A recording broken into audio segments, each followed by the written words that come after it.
Hi, everyone. Welcome to the Psychology and Spirituality, a Bridge to a Better Life discussion. I'm your host, Marcia Trajano, and with me is Yuri Castro. Yuri, it's so good to have you back with us. And just know that I really enjoy how we come together, our conversations around psychology and spirituality. If you don't know Yuri yet, he's a clinical psychologist, sorry, and a spiritist. Hi, Yuri. How's everything? Everything is great. Thank you so much, Marcia. Always a pleasure to be here. Awesome. And Yuri, I just wanted to start a conversation because we're now tackling, right, self-discovery and existential meaning of life. So I wanted to perhaps take a second to introduce our conversation because existential meaning of life, right, can be defined as the search for purpose, the search for meaning, for significance in a world that we live that is so chaotic at best and at worst indifferent. We live a world that nobody cares, right? Nobody cares. And when we talk about existential, right, existential meaning, I think it's important for us to perhaps reference the work by the very famous existentialist like Jean-Paul Sartre, Albert Camus, and they both argued that life has no inherent meaning. Oh boy. And they argued that we, you and I, and all of us here, all of us that are part of this or life with another 8 billion people, like each one of us must create our own meaning. And we do that through choices, actions, experiences. So, on one hand, this perspective emphasizes to all of us to seek personal freedom at the same time exercising that with responsibility, and points us to this idea of living authentically, living an authentic life. And this is on one hand, right? On the other hand, this also acknowledges your the struggles that we all face, which is just living, simply existing. As I mentioned briefly, our society today as a whole is dealing with so much, right? And I know psychologists like yourself are, I'm sure, dealing with patients that are facing isolation, but are facing increasing isolation, but also facing anxiety, struggling with the inevitability of death. And thank goodness for our belief systems that, from a spirituality perspective, that physical death does not mean death, right? But regardless of that, it is all packaged together, quite scary, isn't it? So I'd love if we could spend a few minutes talking about how we can confront these challenges. How can we find our path to achieving a life that is fulfilled, of embracing all of these uncertainties, but really creating our own meaningful narrative as we face the absurdity of it all, right? How can we be ready and have the courage to take on this journey to self discovery? What are your thoughts? Excellent reflection, Marcia. I think that you touched on many different subjects that are very interesting. I want to start talking about the meaning of life, as you started saying, like those philosophers. It came to my mind the idea that we life is what we make of it. So we assign the meaning to our lives, to our experiences as a whole. Mhm. And talking about the field of clinical psychology made me think of the diathesis stress model of disorders, which is this idea that most conditions, there is a genetic component behind them, most of these disorders that we have in the DSM-5 TR, but there's also something else that accounts for that. So let me give an example. When we're talking about schizophrenia, Mhm. concordance rates of twins, fraternal and identical, meaning those who are genetically the same and those who are not genetically the same, 100% the same, is 48% for those who are genetically identical, meaning if one twin develops schizophrenia, there's a 48% chance, or 48% of the cases the other one will, but it's only 26% for those who are not genetically the same, and even when they're raised in different places in life. So there's a lower rate, which means that even though biology accounts for a lot of that, it doesn't account for it all. There's Mhm. something behind, there's something else that accounts for these changes, and in this example, the development of a disorder as debilitating as schizophrenia. Mhm. And therapies, I mean, different psychological approaches have started to look into that. What are the meaning of these stressful events, and how can they trigger these conditions? So there must be Mhm. something there that separates those who are genetically the same, in which one will develop a condition while the other one will not, even when they're raised apart or when they're raised under the same household. So Yeah. there is very much, we can say, scientific proof for this idea that we do attach some meaning to our traumatic experiences or our experiences in general that can even dictate the course of a psychiatric condition for us to think about. Yeah. This is very interesting, right? From a statistical measure of that biological aspect of schizophrenia in this case, right? And what are your thoughts in terms of okay, two twins and one develops schizophrenia, one does not. What is the trigger event based Hmm. on the research that you've seen, or what are the things that let's say I am a mother of twins, what can I do to look for those evidence that Yeah. there may be something there? Yeah, so the idea is a good question. The idea is that even, let's say, the twins are 100% the same genetically and they are raised under the Mhm. same household, and let's say it's a traumatic household, one Yeah. will, if one develops, the other one won't.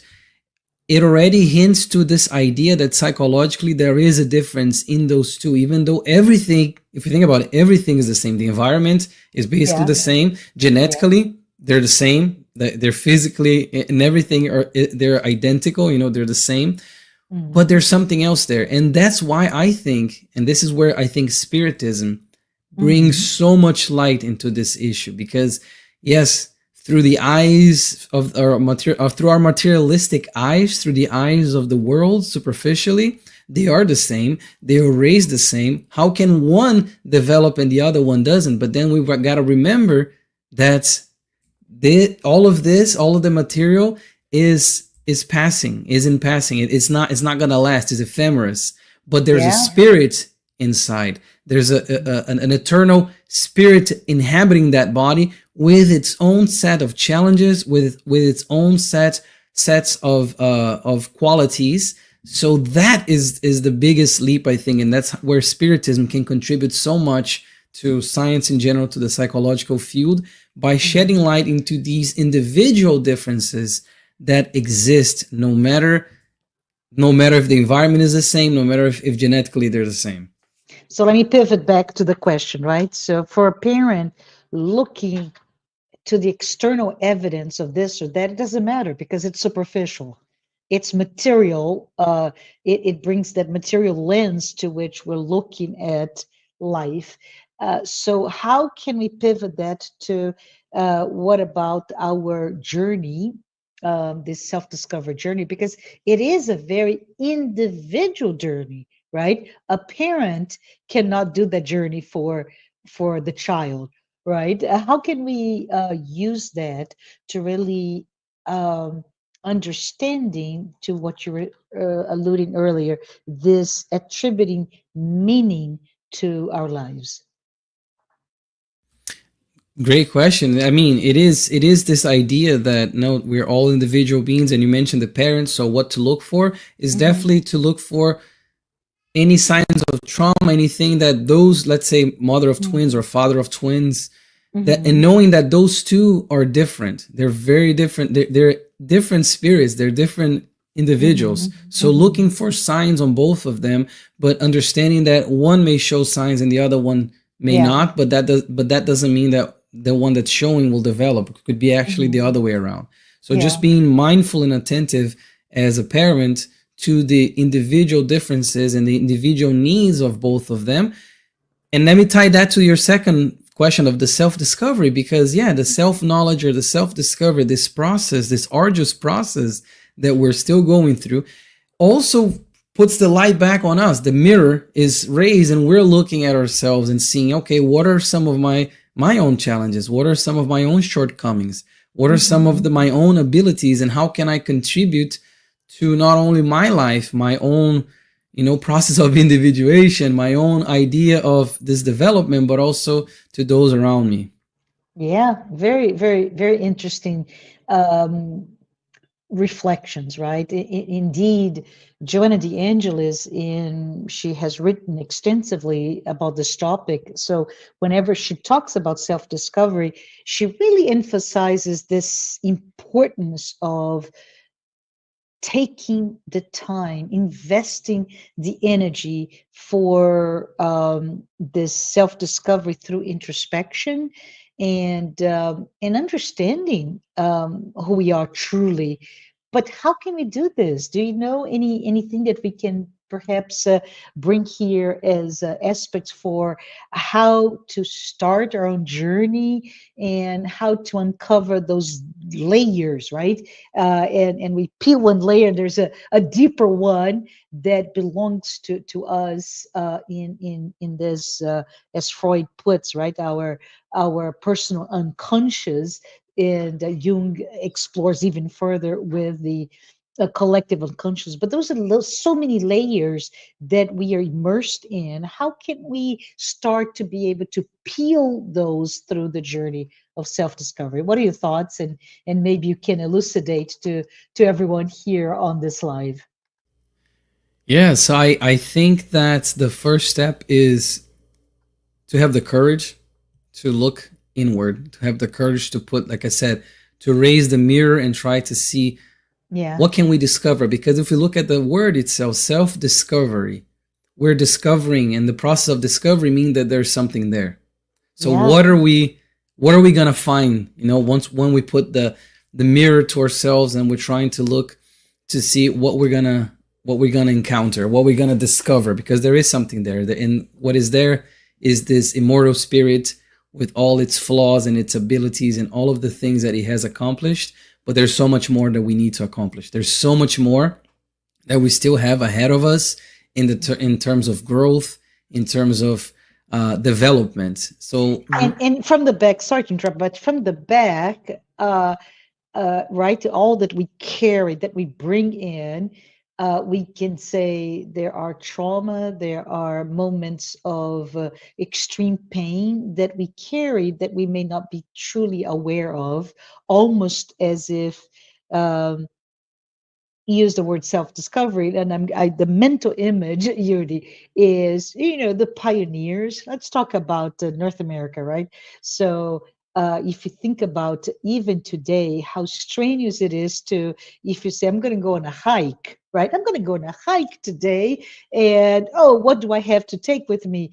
Well, boots, so you don't step on snakes that will bite you, or pepper spray for the bears that you encounter. Can you imagine 500 plus years ago when those first pioneers were doing that, encounter this virgin territory full of everything that you don't know how to even deal with? And we do the same, right? How can we look at it with the eyes of this curious pioneer that needs to be prepared, to look at it and look at this entire new world with a sense of how can we deal with this new situations, new environments. I don't know. Those are the thought processes that came to my mind as we're talking. And when you mention new world, it's interesting because yeah, we can definitely make an analogy, and I think it's Mhm. a good analogy of these pioneers all the way back then, and we ourselves being the pioneers, but we're discovering it's something that, like I said, it's already there. It's ourselves. But when we look Mhm. inward, when we have the courage to look inward, it's we do have to be prepared, and I think that that's a very good point that you bring. So we need to have the courage. We need to have all these tools to be able to explore ourselves and see the shadow parts of ourselves, to see all of Mhm. those pieces that we don't want to look at, or we don't want to accept, or we shy away from examining. And Mhm. that's those are the pepper sprays, the boots, like all those things that you're saying are all these, I think, psychological and spiritual tools that we can acquire in order to proceed in journey that is so important, in this self discovery, like I said, in this process of looking at ourselves and knowing that we are immortal beings, and we have had a lot of challenges. We have acquired a lot of abilities throughout our existences, or multiple existences, and this idea that we can come in and we can still develop, but we need to have the courage and we need to have the tools to do that. Are there any tools that we can talk about it for be better prepared? What are Absolutely. I what are think what are the pepper sprays that we the can pe- from a I spiritual say the perspective? boots. Let's use the same ones you said. I say the boots are knowledge. I think knowledge is Okay. the boots because it's almost like the foundation. And when I Yeah. say knowledge, I don't mean just psychological knowledge. I mean spiritual knowledge as well. And that is something that I think, again, spiritism is such a blessing to our lives because it provides us with these boots that we can walk Yeah. in the jungle of ourselves and It's know very that we are rich. on solid Yeah. ground. Yeah. We know. Very rich indeed, right? Yeah. So boots for its knowledge. What else? Boots for the knowledge. I think the pepper spray, which is something more, like, I don't know, incisive, something more in the moment. I think this could also be achieved through therapy. I know I'm a clinical Mhm. psychologist. I may be biased in saying that, but I think that we all can benefit from therapy Yes. in different degrees. But we all can benefit from that. So that the therapy, this idea of exploring ourselves and being vulnerable and having the courage to explore ourselves with the help of a professional. And again, this it doesn't have to be one specific line of work, but just going to therapy and having that capacity to explore ourselves, that can be a tool that is very, very important in this process of the self-discovery. So it's our pepper spray. Uh-huh. Shall we go for continue our analogy? Let's think in terms of maybe protection, so sunblocks Excellent. or right insect repellent. Is there anything that we can use to repel against things that may hurt us? For people listening, we did not rehearse it. This is this is in the moment, okay? Yes, I think the insect repellents, as you're saying, the sunblock, that could be Mhm. prayer. That could be Mm. connecting our thoughts, elevating our vibrations, and connecting our thoughts with our heavenly Father, with the good spirits that are always there to help us. With that, is we create this sort of protection around Yeah, us against the negative influences from outside or from the inside as well. yeah, yeah. And I would just say, everyone, this is an exercise, a self-discovery that is not for the faint of heart. It is something that we all should do, must do eventually, right? But it doesn't come easily because it really requires that pioneer spirit, right? It requires us facing our own fears that we somehow repress, right? That we put down. I'm afraid of blah blah, and I'm embarrassed to even talk about it. So I somehow repress it. I don't want to do it. And self-discovery implies, well, let's look at those things that cause me fear as well, right, Yuri? Questioning. all the societal norms that I'm inserted on, right? So in my Yes. case, where I am right now, it represents perhaps my age, my birth of origin, my ability to communicate with this language versus another language, the all the tools that I have, what is my social network that help me, etc., etc. But uh, in terms of all that defines me, there are norms that somehow we accept blindly, right? And this self discovery also means looking out and say, is this even right? Is this something that I should reflect and perhaps even quote unquote rebel against, right? And finally, as we do all of it, we become alone, right? And we become very vulnerable because it's like, but I thought I was so strong, and I was inserted in this society. I knew how to speak this, and I'm speaking language, not English, Portuguese, French, etc., but the language of, in your case, the clinical psychology. I can express my thoughts, or if I'm not, but if I were to be an art critic, that language that speaks well of that. So when we just say, wait a minute, this is just not all there is, we become alone. We kind of become more naked toward all that life is. And so, not for the faint of heart. Can we? I don't know if you're in a position to perhaps talk a little bit more about vulnerability. How can we discuss this? Uh, this idea of I decided I'm going to be intentional about embarking on a journey of self-discovery. So I know that I'll be vulnerable. How can I handle that? I don't know if you have any examples, Yuri, or even any additional metaphors that we can utilize. Absolutely. Yes. I Let me just mention something you said in the beginning that I really liked. Is you said it's not for the faint of heart, because we tend to avoid that. I dare say I go even further. I dare say that a Mm, lot of the issues that we have now are yeah, because we didn't have the courage to face them in previous lives. We didn't have interesting. the courage to sort of improve ourselves in those specific areas in previous existences. So Mm, we are now carrying that with us because yeah, we need to deal with that.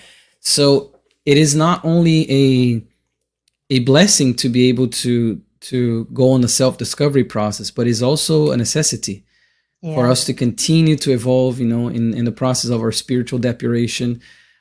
So again, I dare say that we have a lot of these things that we are afraid to look at, or especially the ones that scare us the most about ourselves, yeah, are things that we have not worked before, and they're carrying almost like this burden, this yeah. boulder that we're carrying with us into this life, and we definitely need to take care of that, and we have all the tools necessary. Honestly, Can I that's can I stop you before hold on to your thought, right? But I just wanted for all of us who are here today in this live, just give a little bit of reference because Yuri references, right? The immortal spirit, the continuity of life with many different existence, and I just wanted to perhaps frame that with some interesting work, and this is scientific work to discuss this. To if you don't believe in all of this, right? But if you want to know more, I think it's important to perhaps talk about or reference the work that Dr. Brian Weiss, a just super well-known psychiatrist and author, one of his bestsellers is Many Lives, Many Masters, right, Yuri, where he talks about patients that during a therapeutical session, and I think he was dealing with trauma in many cases, right? A phobia, etc., etc. And he did hypnosis, And during those sessions, those patients brought an entire to the session, an entire view of what's inside of them, including previous lives, previous trauma.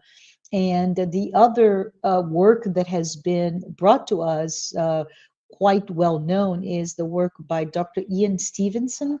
Both of them are here in the US, but Dr. Stevenson is a pioneer in the study of the memory of past lives, right? And he, in doing so, he conducted, I think it was over 2,500 children Yeah. that he, right, that he talked, and they remembered their past lives, and not only remembered, because you can say, if you're 3 years old, if you're 4 year old, it's all their imagination.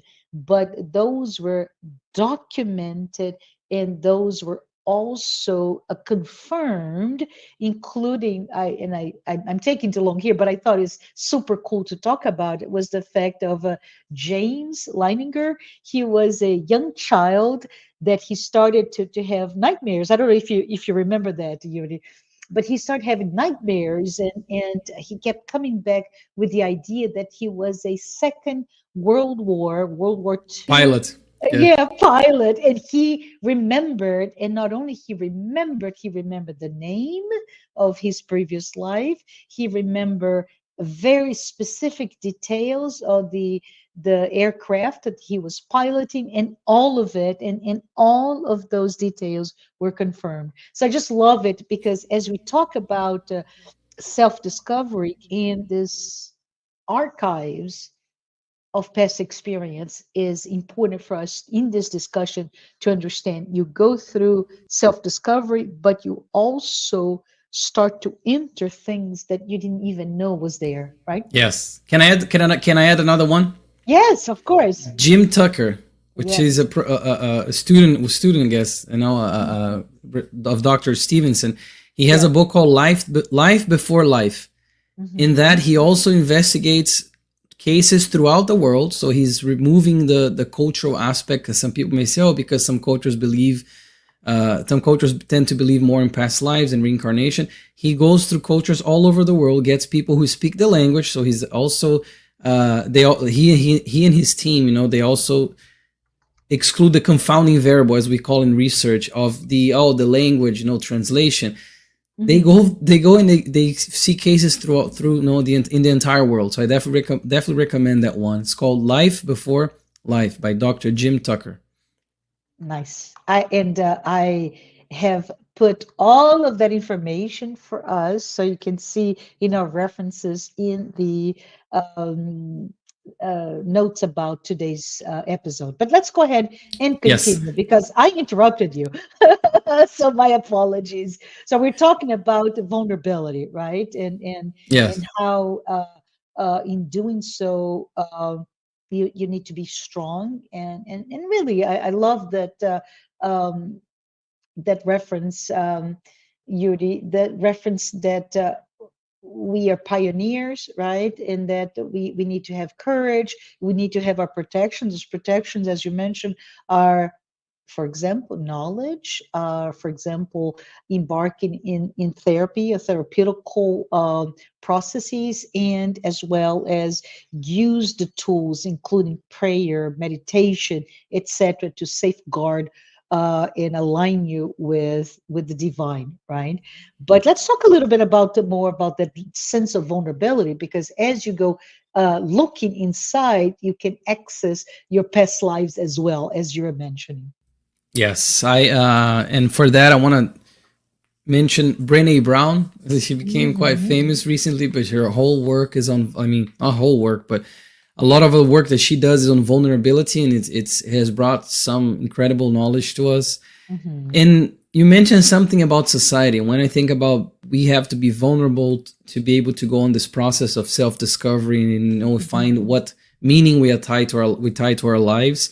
I think of Mhm. society and the societal pressures, and nowadays it's even more um, difficult. It's become even harder to go on this process of self-discovery, not Mhm. only to ourselves but to others. because Yeah. everything, there's a lot of concerns with image nowadays. There's social Yes. media has, widened our global, our civilization, I guess. We're not constricted to those around us. I can say something or post something that somebody's going to be seeing in Japan, Australia, Europe, right? No, here and everywhere. So nowadays we're much more transparent. Like Mhm. we have been thrust into the limelight, and the idea is that nowadays it becomes it's even harder to look inward and say, you know what, I still have this flaw here. I still need to work on that, and be able to admit that to ourselves, and knowing that we're going to be seen by others with those flaws. I Uh-huh. think that's the biggest contemporary challenge. And again, it's definitely something, that vulnerability, and having this idea that we need to work on our vulnerability. We need to be able to be vulnerable in order to go through with this process despite the pressures from the outside. Yeah, yeah.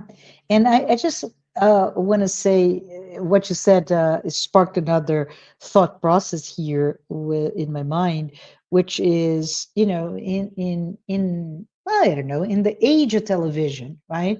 In the age of radio, political figures, for example, that were the ultimate public persona in the 30s, 40s, etc. They could have their own life, but then during the broadcast of that radio, it was a well crafted, well revised, scripted discussion, right? Um, Fast forward to the age of television, and you can start to see that beyond the voice and the words, it's really how do you look, and how we, public at large, start to look at it and judge. Well, you're not tall enough, good looking enough, have the right mannerisms, etc., etc., right? Some people say that Roosevelt would never be elected today because of what he was going through, physically speaking, Mm-hmm. and so it's really terrible to say that we have become purveyors of this physicality that came with TV. But now there is this other aspect of it, that the public persona, with the PR firms and an entire mechanism to protect that the bubble of what people see in reality. We are all, as you mentioned, public personas. We ourselves did that, right? We exposed, almost in some case from birth, pictures and reactions, and of course, most of us, me included, find it odd that yesterday, I'm just going to be cheeky here, Yuri. Yesterday, I gave public declarations of love to, say, boyfriend number one, right? Public declarations, and then go through divorce or separation, and then second one and third one, and then if you're a follower, right? Air quote here, follower of that person, you start to see, but is it real love? Is that undying, unconditional, forever love? Not really forever. So even your words start to lose and be diluted in face of that publicity, that public persona that we all are now available. And that puts us into a different questions. In the future, let's pretend we all now have the capability of accessing telepathically each other's processes. Isn't that the ultimate sense of vulnerability, when we no longer have to safeguard, from radio to TV, our physicality, from TV to social media, the directional, one direction of our thought processes instead of this. Uh, uh, uh, I keep thinking of turns and points and counterpoints of who we are, which is who we are, right? We we're full of contradictions. We say something, we feel something else, we fall prey to certain things. So that is the area of vulnerability that we have to understand to truly be, metaphorically speaking, naked.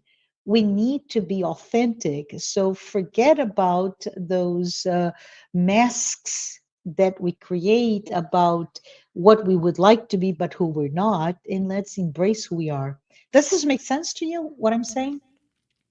When you mention it, it made me think you're talking about the evolution of technology. Made me think as well of the this Mhm. idea that we all carry cell phones nowadays, That's and right. those devices plus, like I said, social media. Before it was the voice, like you said, the radio, the voice, like what they Uh-huh. were saying, how they were saying. And then it became television. When they would go and they would present themselves, there would be a recording people would see. But nowadays, people have access. They can have access to our entire lives all the time, and we can like grant them access as well to our personal lives. Or if we're outside, and you said we're all public personas, if we're outside, somebody can snap a photo of us, can record Yes. us. So there is really, we all became very transparent. All those things that we try to keep away are not, we're not really doing a good job. And again, to bring a little bit of spiritism to sprinkle into this conversation, we can think of question 459 of the spirits book, of how much Hmm. we're influenced by the spirits. So this idea that Yes. even in our thoughts, even in our minds, like there's still some ways to be influenced by that and to be vulnerable in the way that we can be. Yeah, I love it. I love it. So let's we have a few more minutes. Let's talk a little bit about the vulnerability. Um, Maybe because of I was studying a little bit earlier on Carl Gustav Jung, right? How he emphasizes this process of vulnerability and self discovery from the perspective that it's all about embracing oneself and embarking in the inevitable process of individuation, right? So, what is individuation in so many words? Is simply put, the process for integrating all the aspects of who we are, right? We talked about all the con, uh, the conflicts, all of our idiosyncrasies, all the fact that I want to be humble, but boy, in this situation X, I was really arrogant, but that's who I am still today. I may be better tomorrow, but today, the snapshot within a film that is our life, right?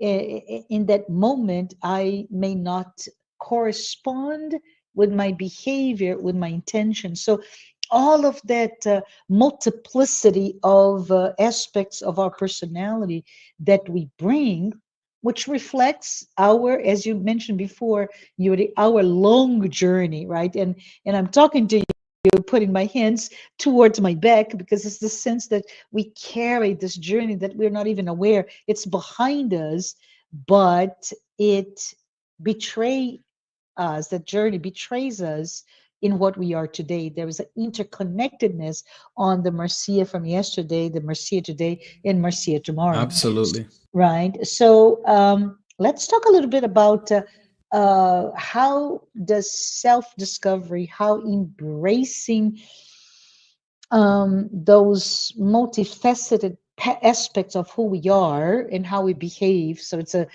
from a behavior perspective as well as values, but how that self-discovery is essential for us to attain that meaningful life or life full of significance. When you mention it, it made me think of the requirements or the prerequisites that Joanna de Angelis mentions Yeah. that are necessary for us to achieve the self discovery and this journey. And she also Hmm. mentions the word journey, so it Yeah. made me think of that. So she Uh-huh. says there are five of these prerequisites, and I think it's interesting for people who are listening or watching to know. She says the number one is the dissatisfaction with what one is Yeah. or has or how one finds oneself. So there needs to be this dissatisfaction, and Mhm. sometimes this can be a veiled dissatisfaction, or is not so easily accessible. So it's like the sense of discomfort, right? Yes, a sense Oh, of uh-huh. I'm supposed to be happy. I have it all. Yet there's that sense of something is not quite right. Something is not quite right. I need to work on this, even though I don't want to, but I need to. So there's this discomfort, this dissatisfaction. Number Hmm. two, she calls a sincere desire for change. Hmm. So there needs to be this desire to make the change so you can find the satisfaction that you don't have. The Number three, intentionality, right? intentionality. So Yes. for me, I would understand it's 31st of December, and ooh, I come up with my list that, oh, by the way, it's the same list of the past 15 years. Yes. But where is my intention to change, even if it's not in that list, right? What is my intention, my commitment to change? Exactly. Number three, she says the persistence in the attempt. Look at that. So the persistence, this aspect of resiliency, of not giving up when we're trying to conquer parts of ourselves that we perhaps have tried in the past and failed, but now we need to persist. We need to have this resiliency in our attempt to change our condition and change ourselves in this process of self discovery. What do you think? I love it. I love it. It's we fall like the child, right? That the sense of a child learning to walk is incredibly important Yes. to me, right? That child that needs, if you think about it, it's not born walking, right? And it doesn't even know how to roll at the early weeks of life, but in attempting to roll, you start to create the muscular requirements to move, and the way you move and fall, right? That resiliency, the more you try, the more you become stronger, the better prepared you are to the first step, the second step, the the ability to walk seamlessly, and at some point not only just run. And I love this concept here, Yuri, because the incredible capability of all of us humans to move with grace, right? To dance, to have rhythm. And I often wonder to myself, all right, if you think of, let's say, a wounded veteran, for example, lost the legs or lost the ability to walk, and the best of the best technology, the best of the best, it still does not have the grace, just the grace, the rhythm of regular human walk, right? The best of the best, even robotics. It's the same. It's very choppy, yet we get it. All of us have it, but starts with falling and having that, in the case of a child, that impulse to keep on trying. You fall, you get back up again. Love it. I agree with that. So number three is persistence. Number Yeah. four, she says, is the willingness to accept oneself and overcome oneself. Yes. And Yeah. this made me think of, since we're in the field of psychology a little bit here, Carl Rogers. He Yeah. said that we cannot change, has this quote that says, we cannot change, we cannot move away from what we are until we thoroughly accept what we are.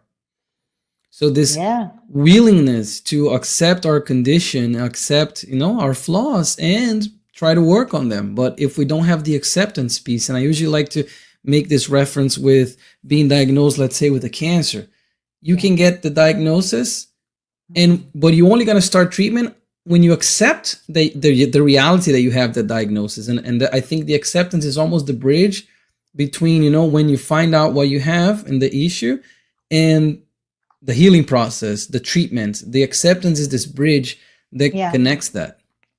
Beautiful. Yeah. Beautifully said. Thanks for that. In the fifth one, the last one, is capacity for emotional growth. that she talks about. So, capacity for emotional growth, because the process of self discovery, the journey of self discovery, and tying that to the existential meaning of life is related to growth. Yeah. Oh, this is awesome. Um, Wanted to, maybe we have just a minute or so, bring, we've referenced in several individuals and their books, but I wanted to maybe bring to us someone that I'm a fan. All right. And I don't know if you know him. I'm sure you do. But Saint Augustine, right? So Saint Augustine, Yuri, is so we have to put a little bit of context about who he is and who he was. But he is one of the church fathers, right? He is considered one of the most influential figure in Western Christianity, and but he was inserted in the culture the fourth century. So think about fourth century; it's 300 plus years after Jesus, right? A.D., and it really marks that the brink between the Christianity being adopted and disseminated globally, and beforehand, which is inserted in a very in pagan culture and religion. So, anyways, so he's a young man. He lives in Algeria. Today is Algeria, right? North Africa. He at that time very wealthy, very accessed everything he wanted. So this is the parallels here. And but he was very known to have a life of self-indulgence, right? I live for Yes. pleasure, right? I live to get all my desires fulfilled. And he does that and he embraces that up until the moment that he goes through this conversion, right? So those moments of conversion, that is not a switch of the of a light switch that we all think about it. But for example, we can reference Saint Paul, right, or Saul and Paul in the road to Damascus, or even Saint Francis. Those are figures that come to my mind as those that were converted from one life to another. But in the case of Saint Augustine, he was converted still, and he ended up becoming the bishop of Hippo. So he's known as Saint Augustine, Augustine of Hippo, and he ended his life so many years later, I think, still working as the bishop. But what I would like to bring us at our final moments together is the fact that he he wrote profusely, and he wrote about free will. So freedom to act, freedom to think, freedom of pursuing. But he also, in one of his books was Confessions, right? He talks about the sense of grace, the sense of what is sin, what is not a sin, who is God, what is the nature of God. So all of those thought processes shaped how we think of Christianity today, right? But the thing that I would like to bring to all of us here is that he talks about attaining this sense of meaningful life. Ah, it all comes together. And that sense of having a meaningful life is all about seeking this relationship, in his case, right, with God. And I move my hand up and down vertically because that's how I see my connection with God, and aligning my will with this divine purpose. So for us to do this, he said you must invest, and you have to endeavor in understanding your own human desire, which is what you're saying with those five prerequisites, right? Understand who you are and decide, have the intention of undergoing in a journey that includes inner reflection, faith, pursuit of the truth, and I love it, compassion. So he Excellent. right? Excellent. Hmm. So he brought all of it, because without those, it's empty. It's just a journey of discovery without compassion for oneself, compassion for others. So he's just to conclude, his thought about around a meaningful life is all about this loving relationship with yourself, with God, guided by grace, and expressed through how you behave, how you love the others. So in your own capacity, because of course we know love has an infinite number of gradation. My expression love is very different Yes. than Mm-hmm. some like a Mother Teresa, for example, right? But that expression of how I can love others and myself, and at the same time not stop seeking my own truth, right? So, do you want to say something else before we close? I love the comment about Saint Augustine. Yeah, and compassion is almost like the missing link. I think the missing Yeah. ingredient, because we Mhm. can talk about the know thyself and how important that is and the journey of self discovery, but also having the compassion towards ourselves, knowing Yes. that we're still imperfect, we're still, we're still going and we're trying to become the better version of ourselves. I mean, the best version of ourselves, and Mhm. having compassion with our own Yeah. mistakes, still striving to be the best that we can be, but having compassion to ourselves when we fall and just get up and continue walking. Love it. So for all of us, as we close here today, we find this idea, this point of know thyself, right? Which is really an imperative if you think about, right, Yuri? It's this notion, but this imperative is not new. It's not Yuri's imperative or Marcia's or Joanna de Angelis. It comes all the way from Greek philosophy, and it's attributed, for example, to Socrates as from the Oracle of Delphi, that he brought that idea of you have to know thyself. So, what are the implications on knowing yourself or embarking in a journey of self discovery? First of all, you have to have self awareness, right? So let's understand where we are and who we are by analyzing perhaps our thoughts. And please interrupt me if I'm going sideways here, Yuri, but your thoughts, emotions, values, motivations, right? And knowing that, I'd say in modern life, in your day to day, at work, at home, etc., those just the self awareness can lead us to achieve better decision making, to have a sense of personal growth, professional growth.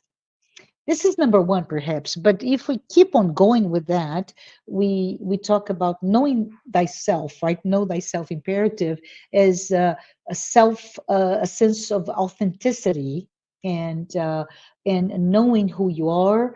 Uh, knowing um, how that sense of authenticity can or not align with my belief systems, or is my sense of self or lack of authenticity, I'm just joking here, can really just be a how I conform to the external expectations for me, right? So for example, if I'm just going all really off here, but let's pretend I'm a princess, right? I was born and I live in a monarchy, let's say England. The expectations for my behaviors are very different than who I am today, right? So Yes. let's think about how do I think of myself, what is my authentic self, and is that authenticity just how I conform with my surroundings or how people expect of me.